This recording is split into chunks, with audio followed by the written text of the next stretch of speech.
আসসালামু আলাইকুম।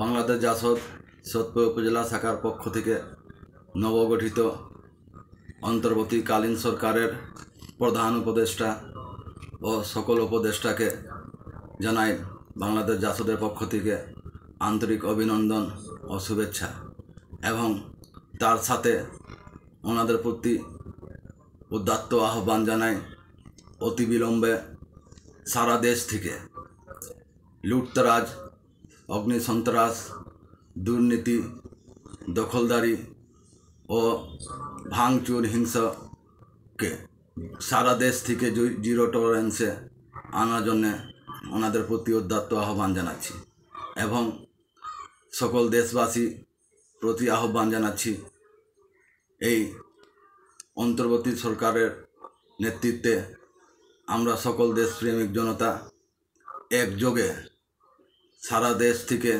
দুর্নীতি বৈষম্যহীন সমাজ গড়তে ওনাদের পক্ষে একাত্ম পোষণ করি এবং সকলে মিলে নতুন প্রত্যাশায় সোনার বাংলাদেশ গড়ি।